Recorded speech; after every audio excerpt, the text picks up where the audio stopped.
Another day go by and still no word on exactly what happened to Flight 370. More satellite images emerge, but there is no hard evidence, no debris. Bad weather, however, is complicating operations as well. Ebru's Kyle Schmoyer joins us live now from the nation's capital, where he is following the story very closely. Good evening, Kyle.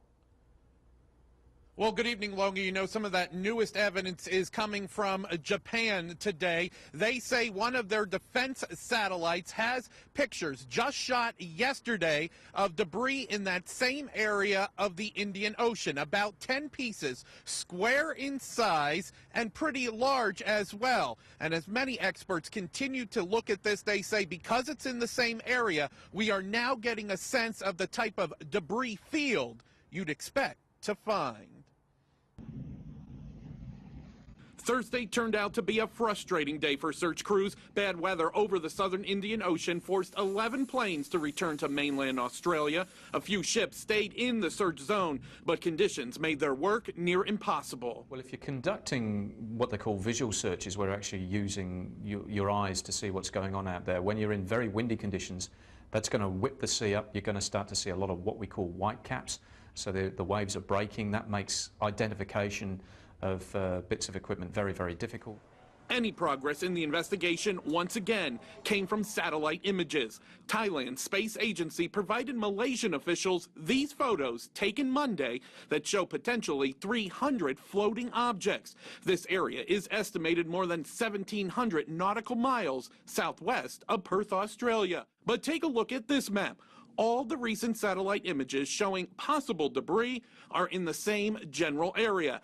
Add to that the reported last partial ping from the plane to a data satellite, and experts believe crews are closing in on the LKP, last known point. It does narrow the search down. It allows you to concentrate more of your search efforts in one place, or a series of grid squares in that place. It does improve the odds that you're going to find something. Meanwhile, a possible criminal investigation continues. Some media reports indicate Malaysian special police are centering in on the pilot of MH370, thinking he deliberately altered the flight plan. But U.S. intelligence sources say they found no smoking gun linking the pilot or his co-pilot to anything criminal. The FBI continues to examine the computer hard drives of both men, including the pilot's home flight simulator. And so theories on what really happened to the missing plane still range from mechanical to sabotage, from hijacking to pilot suicide.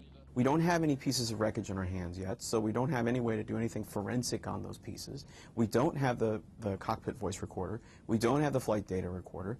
So we kind of have a whole range of theories open to us, just like we did a few days ago. And just after 6:30 Friday morning in Australia, we understand weather has cleared enough to allow the search to get going once again.